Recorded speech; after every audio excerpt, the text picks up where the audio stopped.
Our main concern here at Eclipse Studios is the safety and well-being of our clients.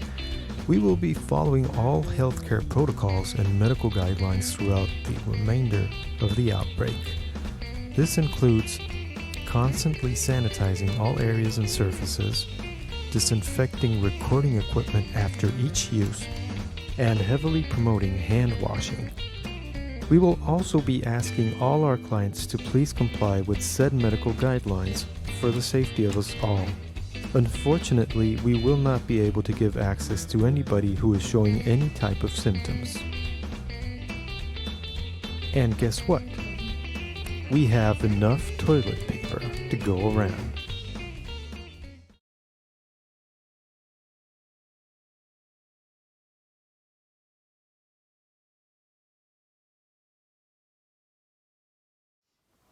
Happy April Fool's Day. Yes, it's me, Captain William Mayhem, enjoying the hospitality of Eclipse Studios.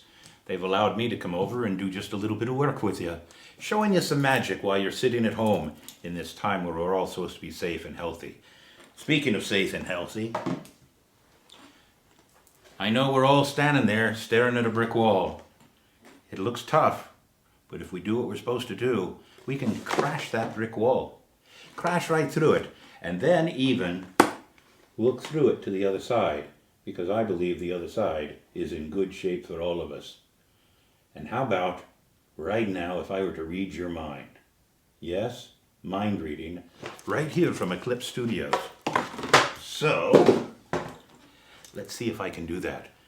What I'd like you to do is pick a number. Let's make it simple. Pick a number between 1 and 10. Any number you like between 1 and 10, but don't tell anybody. And if you're sitting there with your loved ones, don't share the number with them. Let them pick their own number. Now I have a few steps for you. It's going to require some math, but we're all doing that homeschooling thing together now, so here you go.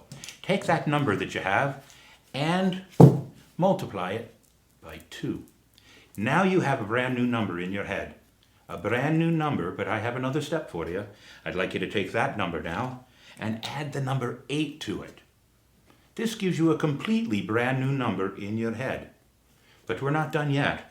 I want you to take that number now and divide it by 2.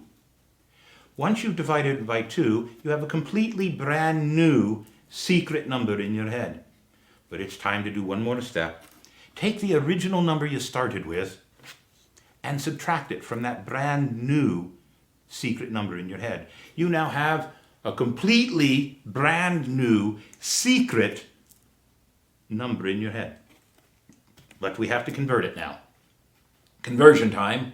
I want you to take that number and figure out a letter in the alphabet with your number. So if your number was 2, you would have B. If it was 6, you would have F, and so on and so forth. I've made this card so that you can figure out what's going on. You now have a letter in your head. I want you to take that letter and think of any country in the world, any country at all. Keep that in your head, but I want you to do one more thing. I want you to go one step up in the alphabet and come up with a second letter. That second letter now, I want you to think of an animal. Any animal at all, think of an animal, and let's make it even harder. Think of the color of that animal. The color of that animal, the animal, and a country are now secretly embedded in your head. And all I want you to do is send that vibe to me. Think about it now. Think, because from all over Florida, in our viewing audience, everybody is now thinking of an animal, a color, and a country. And it's an impossibility. It could never happen, because most of you can't be thinking the same thing, but it seems that you are, because there are no such thing as gray elephants in Denmark. Did we do it? If we did, then you're amazed. Thank you very much for that. Let's try something a little different. Magic is all about using your hands, your brain, and your heart. But I have a magic trick that uses exactly my hands. We like to call it sleight of hand, and I'd like to share with you a quick sleight of hand trick using these 5 coins and my skull shot glass. Now watch very, very close. I will take 2 coins, 1 and 2, and place them in the left hand. I will take 3 of the other coins and place them in the right hand. You can see all three of them. As they're in the right hand, I give a little shake, a little nod, and guess what? Two of the coins are left alone, while the third coin jumps to the other side. Now you may not have seen it, so let me do it again a little slower. There's one, there's two, there's three coins in the hand, and two left for the right hand. Watch very close. 1, 2, 3. One coin doesn't make very much noise all by itself, but those four coins are all together. Here's the last step. 1, 2, 3, 4. All inside that cup right there, and we'll just turn it right over like that. That takes the last coin, that one right there, and if you're not careful, it will vanish right in front of your eyes. Just like that. And of course, 5 coins right there for your viewing pleasure.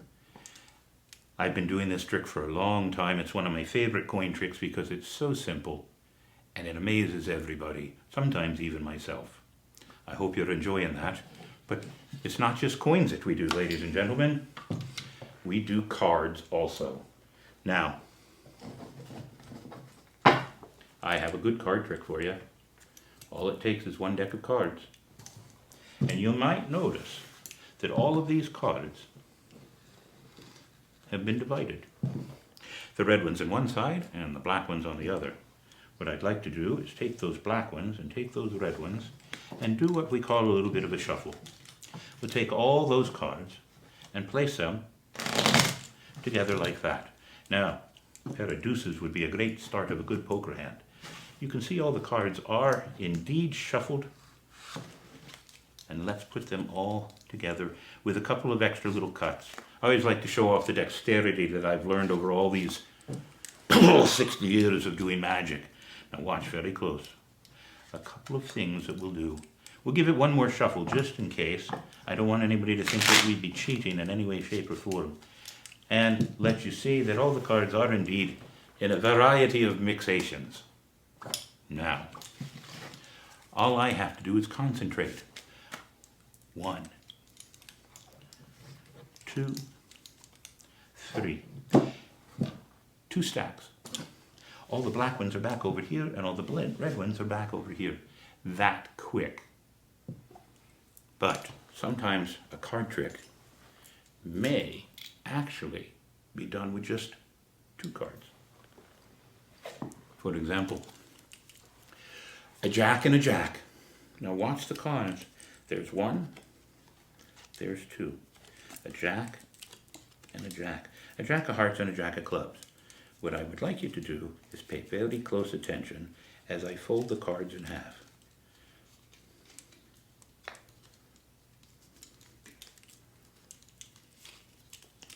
Now you'll notice that as they're folded in half, one card can slide through the other one quite easily, back and forth. But do notice this. Once the cards are in place, I am going to unfold the cards and let you see them as I do the trick. But you must pay attention to what I'm doing as I do the trick, as we fold it down, just like that. Now, sometimes we just have to manipulate the cards a little bit. And as we fold them together, we put them all in the hand, just like that, and remove all evidence that I ever had any cards whatsoever in my hand. I'd like everybody to think of a card. It won't happen that I can get everybody's card. I do have 52 cards here. But my cameraman is going to name out one card. He'll do it in a loud enough voice so you know that we're not playing any tricks for you. Now as I spread the cards out, he's to name a card. If you're ready, say any card loudly. 10 of hearts. 10 of hearts. Ladies and gentlemen, as we whip through the cards like that, spread out right in front of you, give it a couple of shuffles. The idea of being able to do any kind of a card trick means that you have to have a quick idea on doing the trick as fast as you can. Look at this, ladies and gentlemen, the 10 of hearts. Now, it reminds me that I should teach you how to do a good card trick, an easy card trick. What I want you to do is think you have any person take a card. Now this is a teacher trick just for you. You take any deck of cards, have somebody pull a card. It does not matter what the card is. Now I'm not going to look at it, but I will show you at home what that card is. There it is. What you're going to do is take the deck, place it on the table. Once the deck is placed on the table, square it up nice and easy, place their card on top of the deck, cut the cards over, spread the cards out, and try to figure out what their card is. All you have to do is think and look. Be observant. Because I know, because I never even looked at the card and know the cameraman's not helping me, your card was the Ace of Spades. Am I correct? Yes. And here's how it works. Take any card out of the deck, it doesn't matter what it is, place it on the table or let your friend choose the card. As they're doing that, look at the bottom card. Place the card down. When they place their card on top of the deck, and you can even let them cut the cards, they cut the cards, placing your secret 7 of Spades on top of the deck.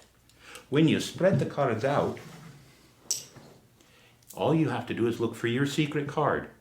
And the one directly beneath the secret card, between you and the card that is, would be the chosen card. In this case, it was the Queen of Hearts.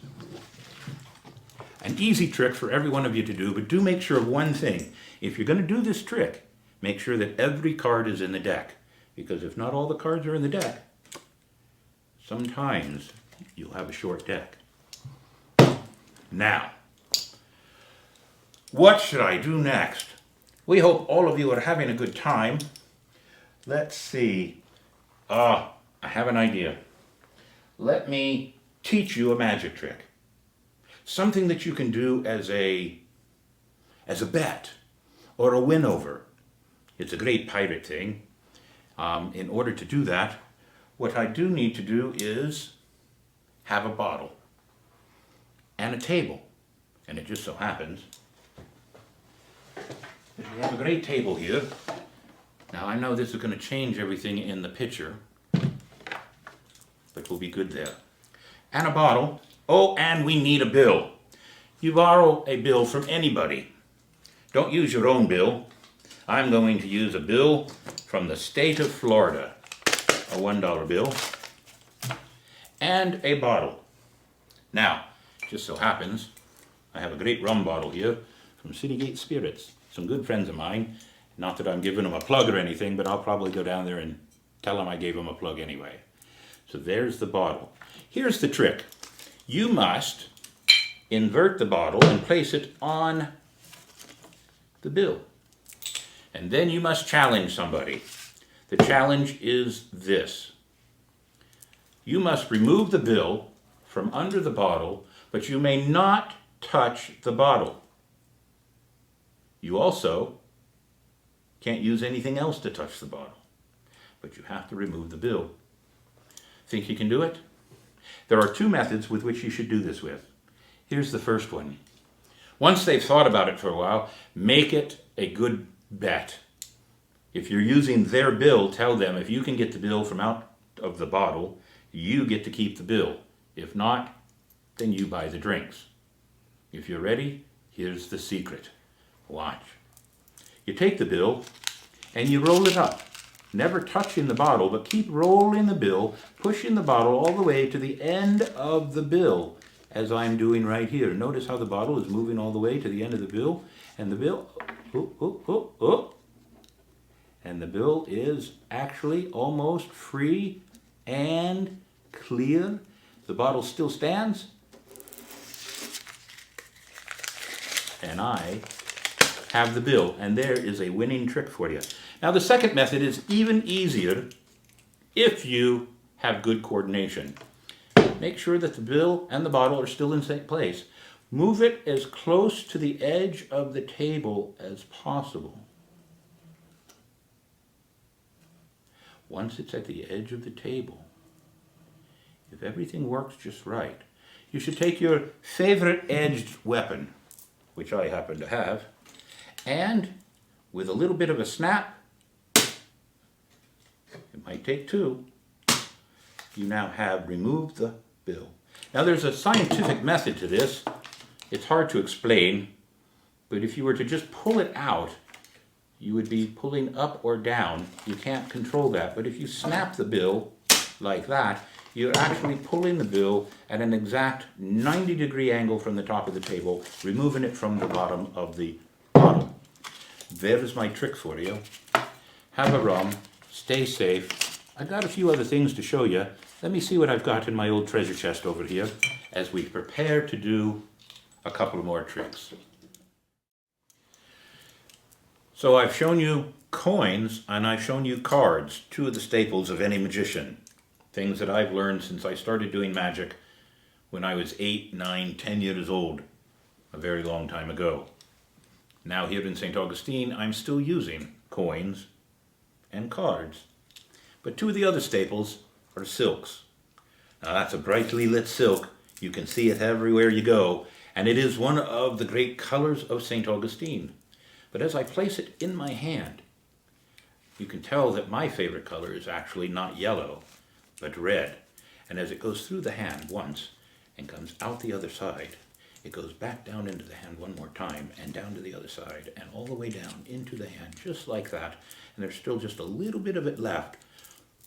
We'll push it all the way down inside that hand right there. You can still see it right there. All the way down inside the hand, just like that. And it becomes a red one. Now, there's a little secret about this trick. It's kind of hard for you to tell, because if you're not paying attention, you have to see that right in the center of the red one, right in the center of the red one, is the yellow one. It happens that fast. So make sure that you're paying attention to both silks as it happens. Did I give away a secret? Maybe, but you try to handle it yourself. It does take a little bit of finesse.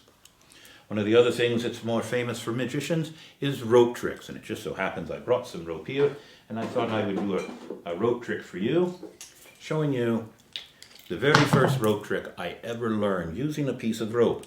Now all you have to do is take that piece of rope, find the two ends, just like that right there, bring the two ends together, find the center of the rope right there, bring the center of the rope up, just like that, and a pair of scissors, and give that center of the rope a cut. Now I always, when I was younger, liked to cut the rope out, cutting the center of the rope out so that there was nothing left of the center of the rope, so that you had a piece of rope that had no center to it,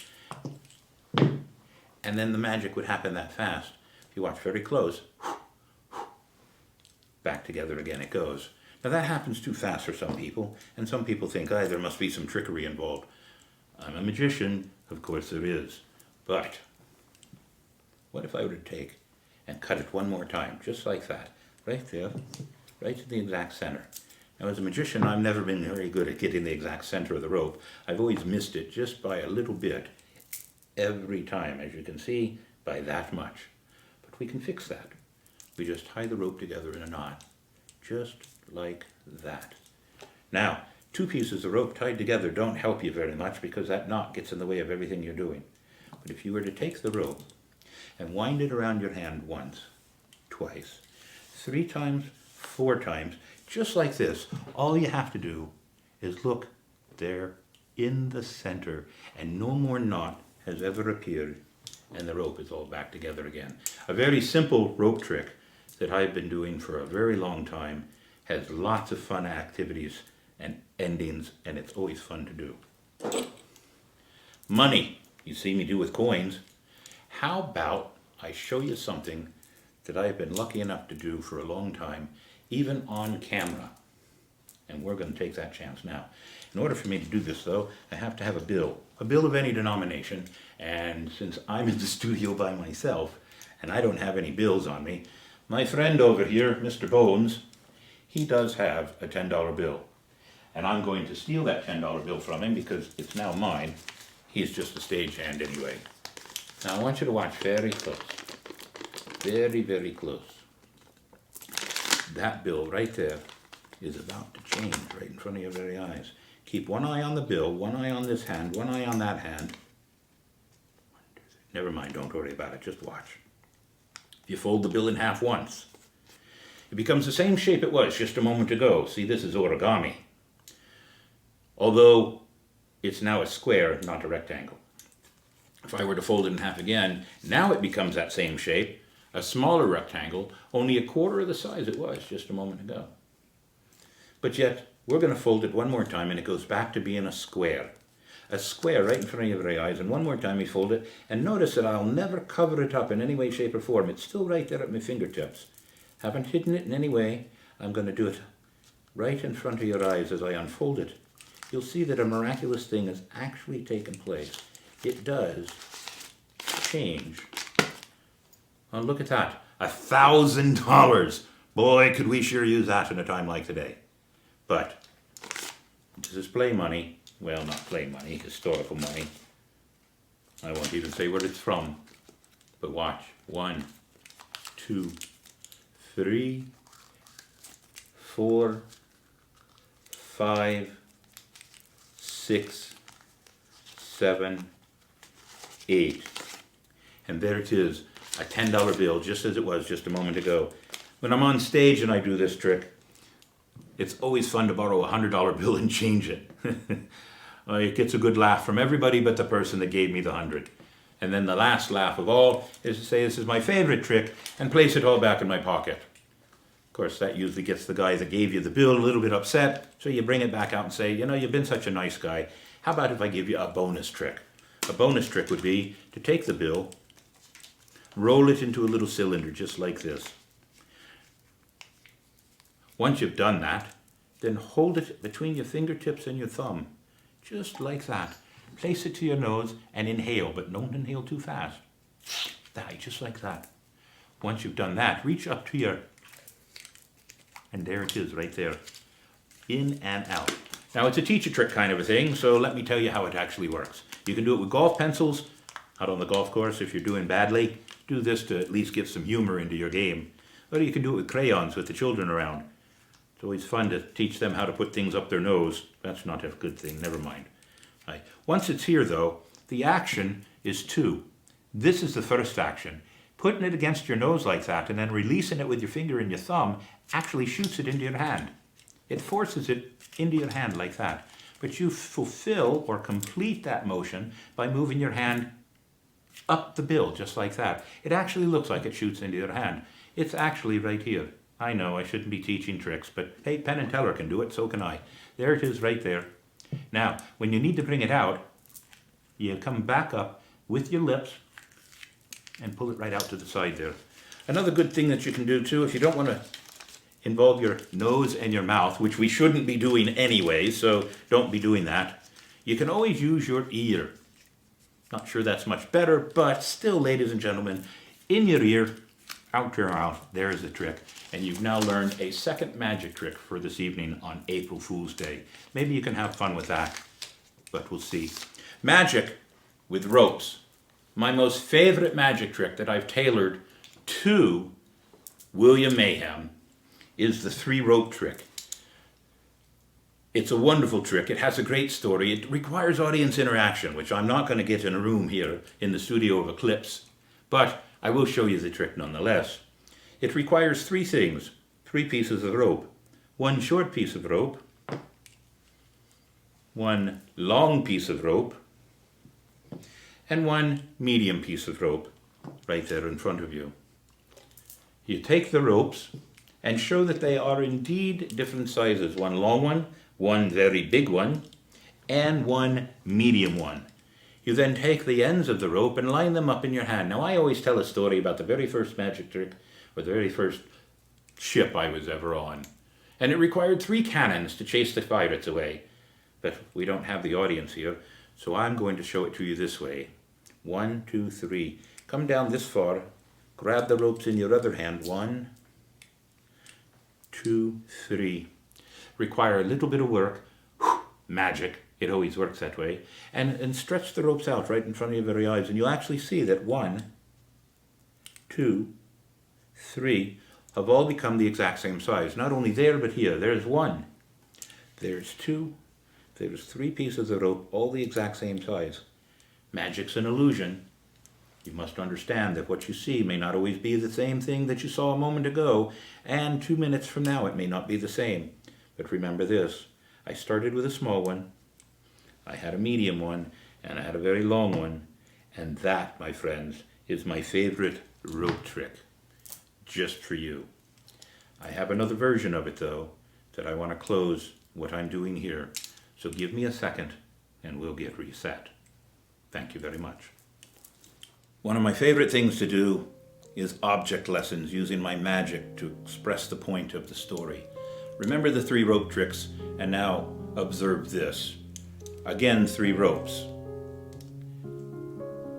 Ropes, these ropes represent people. All of us are different, every one of us, in some way, shape, or form. Notice that I have a very small rope. I have a very long rope. Very different, just like people. And I have a medium rope. Still different. But that's the outside, ladies and gentlemen. The outside of us is always going to be different. We can't be the same. But the inside, we are different. But not by very much. For you see, on the inside, all of us have the same hopes and desires for safety, health, making our families work well, and getting along with others. So just like these ropes, the ends are the outside, the middle is the inside. And you can see that on the middle, each and every one of us is all the same. You see, that one is the same as these two, which is the same as this one, and all of us are the same. And if everybody would remember that even though we're different on the outside, but the same on the inside, some of the problems, some of the wars, some of the arguments, even some of the problems we have in the current crisis will be overcome by us. But remember, life would be very boring if we were all the same on the inside and the outside. That would be terrible. But like this illusion, we are all very, very different. And my message to you is, consider those differences as pluses and make sure that you treat everyone as you want to be treated yourself. Thank you very much for allowing me to share my magic with you. I just want to take this opportunity for myself and old Bones Mayhem here to say thank you to all the people at Eclipse Studios for allowing us to come here for this morning on April Fool's Day, have a little bit of fun in front of the camera, and maybe entertain you when you get a chance to see what we're doing. I think it's very important for us to be working together as Eclipse Studios has proven they've done. It's a great thing to have all these entertainers. St. Augustine's strong. We've always been strong. We've weathered many a storm. This is just another one of them. It's a strong one, but we'll do well. If you want to find out more about what I'm doing, you can find me down at the St. Augustine Pirate and Treasure Museum when we open back up, doing tours for all the school kids all over Florida, and on the weekends doing public tours for you and all your friends that come to visit. You can find me also on Facebook. Look for Captain William Mayhem. That's my fan page, and I'm always interested in hearing what all you have to say about the magic that I do. Keep in mind that January 2021, I will be doing Old City Pirate Fest for its 5th year. I am looking so much forward to that. It will be a good time. Again, stay strong, stay healthy, stay home. But when the time comes, make sure you're out there supporting the bars, the restaurants, the industry of St. Augustine. It's all about tourism. It's all about a good time. It's all about a good life. Thank you very, very much. I signing off.